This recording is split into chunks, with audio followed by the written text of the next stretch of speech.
Jake, how are you? Are you good, yeah? Thanks. Congrats on a good finish to the season. You must into this camp in pretty confident form.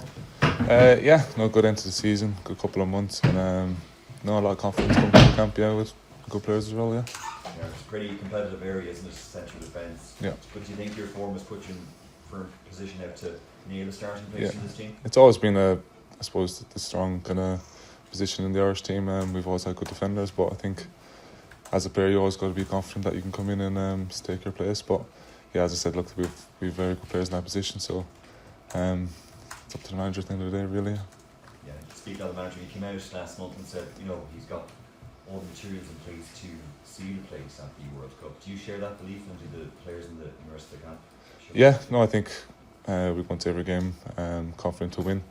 I think we have a good enough squad, staff, everyone, that we can go and qualify for the World Cup, and I think it'll be great for the country if we can do that, and I think, we're well and more than good enough to do so. Thank you. Nathan. Hey Jake, Josh Holan's obviously in the squad for the first time you played together a bit when you were younger. What are your memories of that, and how he's progressed over the last couple of years? Yeah, no, it's great to have him in the squad. I've always followed him because we were, I suppose, the centre back partnership coming up through Cork City. So no, it's great to have him in here, and he's been doing really well, and he deserves his place in the team. You got your first competitive start in the last camp against Bulgaria. How much confidence do you take out of that, and what sort of conversations have you had with Hamer since then? Yeah, no, it's been great. Just take it game by game.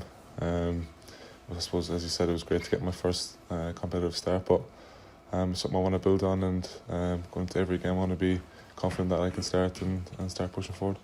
Seamus Coleman not here, injured unfortunately. There's obviously some question marks about what's coming next. Can you give us any insight into working with him for the last year and been around him every day and training as to what sort of influence he can be? Yeah, no, he's a huge part of the club at Everton, and everyone knows that. He's so highly respected at the club, and whatever he's going to do next year, I don't know, but I mean, he can do what he wants really. If he wants to be a coach or a player, he's all the ingredients to be either one he wants to be. But I think it's important that we keep him part of the club anyway, just because he's so important to the club, and he's the heart of everything. Yeah. What was he like in those couple of weeks when he was in and around as caretaker manager? Yeah, I mean, it was only, I suppose, a week or so, but that was great. He's like that all the time, and he's always driving the standards in training. So it's no different. Hasn't been caretaker manager for the week. He's always the same. He's always pushing the standards, and that was great. Hamer's obviously spoken about this game against Senegal as maybe good preparation for 12 months' time, and potentially the type of opponent you could be playing at a World Cup. Are you allowing yourself to think about a World Cup? Are you allowing yourself to dream of getting to America? Yeah, I think we all gotta be on the mindset that we're good enough to be in the World Cup.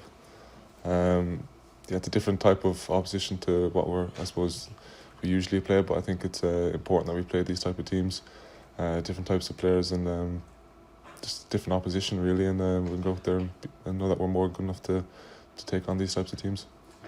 Thank you. Jake, how are you doing? Just go back to the start of the season after such a great year in France, come back Premier League, big move, and then have to sit out the first half of the season almost. How did you feel? How did you deal with all of that? And did it affect your confidence? Could you see that it was coming, or just how was the first half of the season for you? Yeah, I mean, it was, I suppose 6 months back I was in a different place, and it wasn't where I thought I'd be when I came to Everton, but I worked hard every day in training, and I knew that I was good enough, and that when I got my chance I'd take it.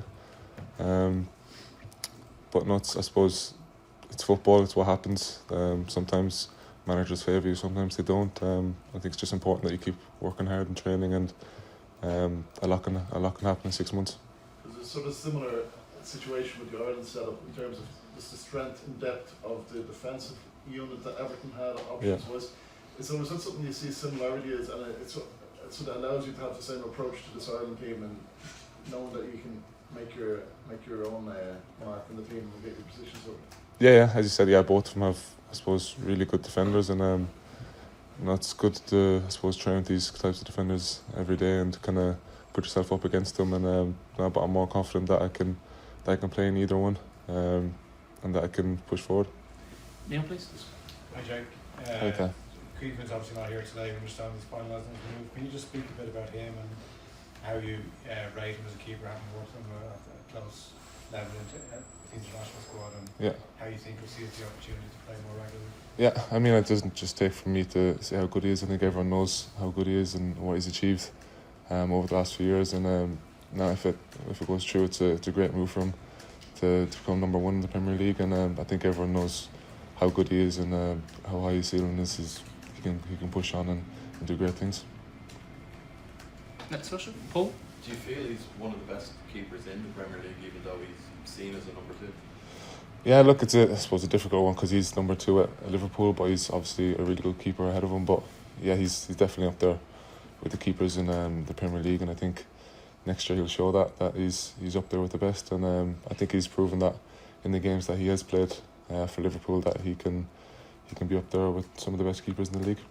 And just on your own situation at Everton, like when David Moyes came in, what was it that just changed everything for you? What was it about him, and what do you feel you gave him in return you were able to offer him? Yeah, no, I think when he just came into the club, he knew the club really well.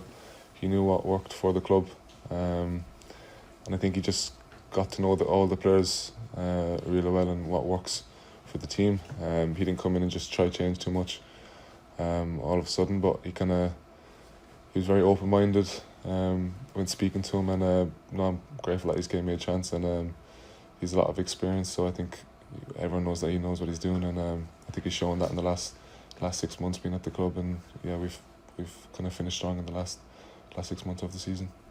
Aidan, please. Excuse me, just go back to Cleveland with Ipswich. Southampton gone, obviously that's a couple of the players relegated. Everton obviously stayed up, but how important is it, given that for the likes of Everton to stay up and for Cleveland to go to a Premier League club where he's going to get games in terms of the standard you're going to get every week?